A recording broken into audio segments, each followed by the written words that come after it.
वंदे मातरम। आप सभी का हमारा इस चैनल नॉलेज एसोसिएट में हार्दिक स्वागत है। वेल्डिंग थ्योरी के पार्ट 3 का आज का हमारा टॉपिक है आर्क वेल्डिंग। आज के हम इस वीडियो में समझेंगे कि आर्क वेल्डिंग किसे कहते हैं और ये कितने प्रकार के होते हैं। तो आइए हम इस वीडियो को शुरू करते हैं। तो हमारा सबसे पहला टॉपिक है आर्क वेल्डिंग क्या होती है।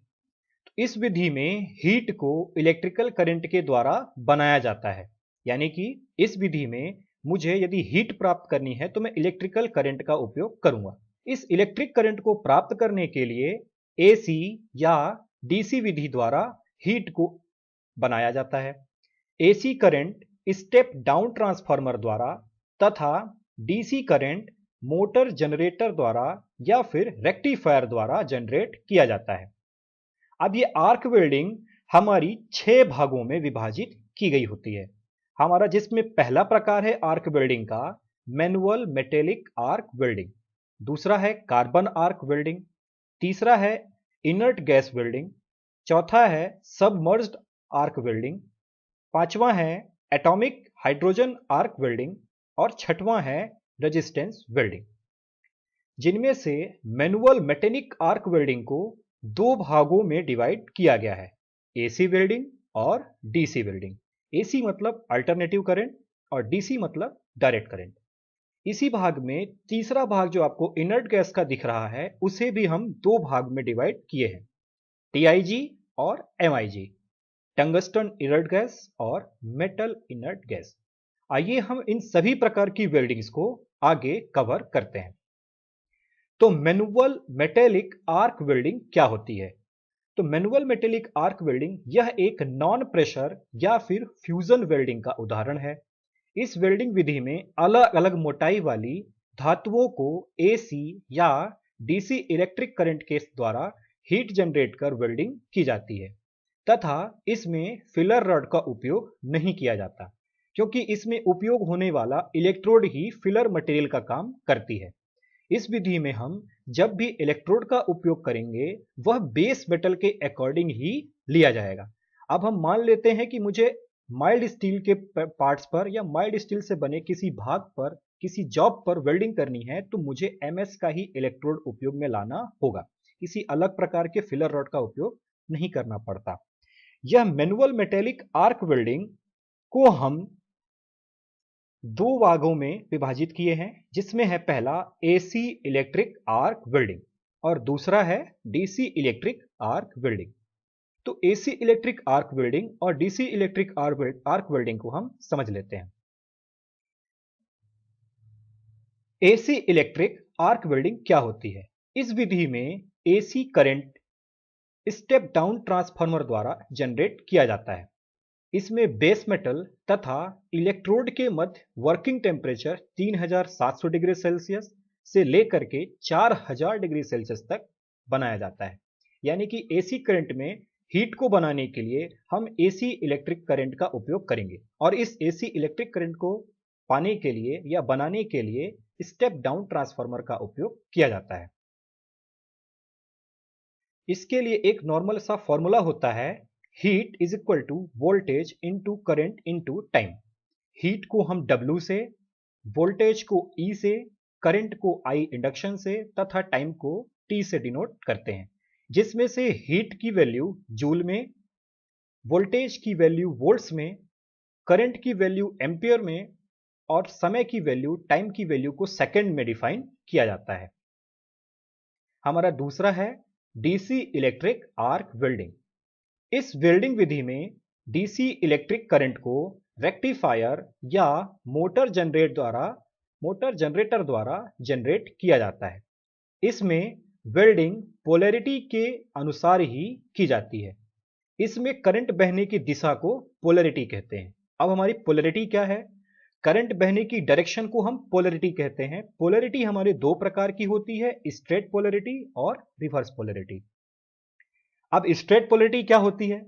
जब हम इलेक्ट्रोड को नेगेटिव टर्मिनल से तथा वर्कपीस को पॉजिटिव टर्मिनल से जोड़ेंगे तो हम इसे स्ट्रेट पोलैरिटी कहते हैं, क्योंकि ये electric DC electric arc welding है, इसलिए इसमें डीसी करंट सप्लाई होने के कारण पॉजिटिव और नेगेटिव टर्मिनल्स बनाए गए होते हैं। स्ट्रेट पोलैरिटी के लिए इलेक्ट्रोड को नेगेटिव टर्मिनल से तथा वर्कपीस को पॉजिटिव टर्मिनल से जोड़ा जाता है।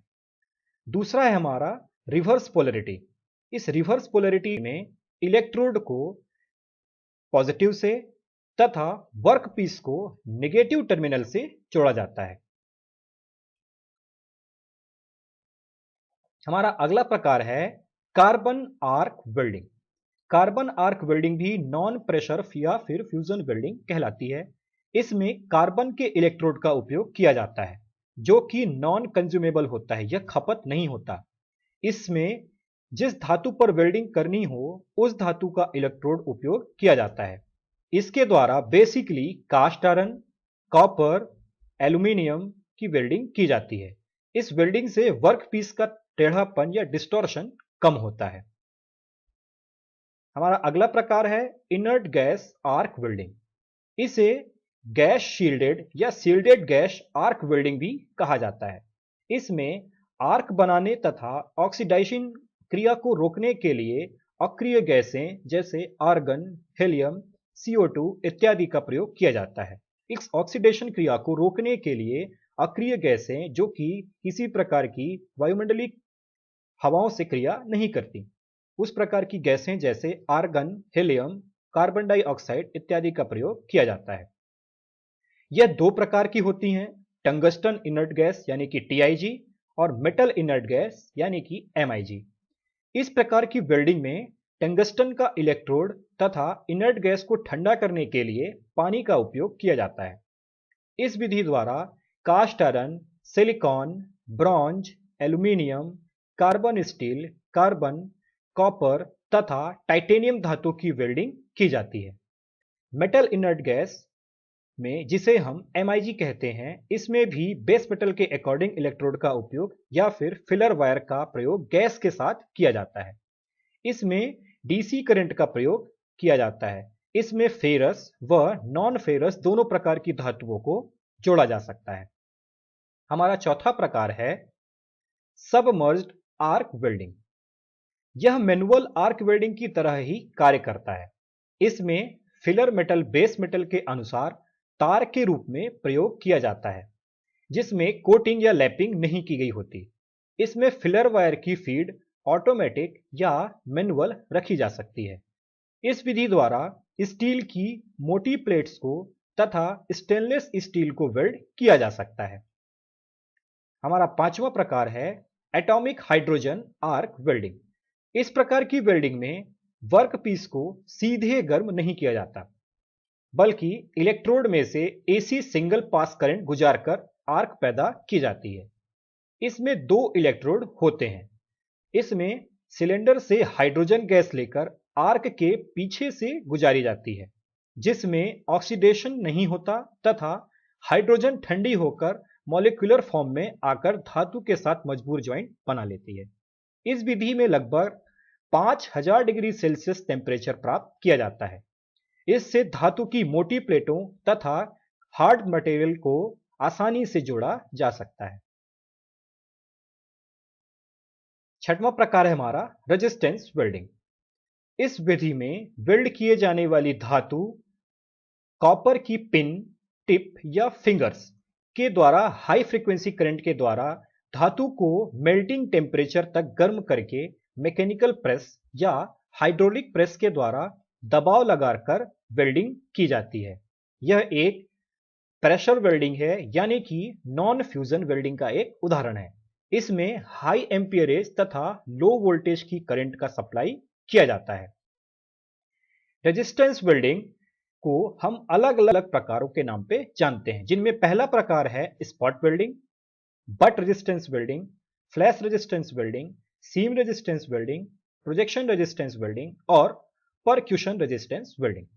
हम आने वाली वीडियो में विभिन्न प्रकार की या सभी प्रकार की वेल्डिंग्स की क्रियाओं को समझेंगे। तो आज की हमारे वीडियो का टिप ऑफ द वीडियो है, पहला है हमारा स्टेप डाउन ट्रांसफार्मर फैराडे के सिद्धांत पर कार्य करता है। दूसरी टिप, मोटर जनरेटर फ्लेमिंग के राइट हैंड रूल के सिद्धांत पर कार्य करता है। तीसरी टिप, डीसी मोटर फ्लेमिंग के लेफ्ट हैंड रूल के सिद्धांत पर कार्य करता है। चौथा tip, DC electric arc welding के पॉजिटिव टर्मिनल पर करंट सबसे ज्यादा होता है, इसलिए डीसी वेल्डिंग में मोटे या भारी जॉब की वेल्डिंग करने के लिए इलेक्ट्रोड को नेगेटिव टर्मिनल से जोड़ा जाता है, और जब जॉब पतला हो तब वेल्डिंग करने के लिए इलेक्ट्रोड को पॉजिटिव टर्मिनल से जोड़ा जाता है। कहने का मतलब यह हुआ कि डीसी इलेक्ट्रिक आर्क वेल्डिंग के पॉजिटिव टर्मिनल पर बहुत ज्यादा करंट होता है, जिसके द्वारा वह जल्दी पिघलता है या उससे जुड़ी हुई जो भी चीज होगी वो जल्दी पिघलेगी। पांचवा टिप है, इलेक्ट्रोड की कोर बेस मेटल के अनुसार ही ली जाती है। छठवां है, टीआईजी वेल्डिंग में भारी व बड़े जॉबों की वेल्डिंग करने के लिए हीलियम गैस अधिक वोल्टेज पर उपयोग की जाती है। सातवां टिप, रेक्टिफायर का उपयोग एसी करंट को डीसी करंट में परिवर्तित करने के लिए किया जाता है। तो कैसा लगा ये हमारा वीडियो, कमेंट सेक्शन में जरूर बताएं। हमारे साथ आने वाली वीडियो के साथ बने रहें। हम जल्द ही मिलेंगे आपसे हमारी नई और अगली वीडियो में। तब तक के लिए जय हिंद, वंदे मातरम।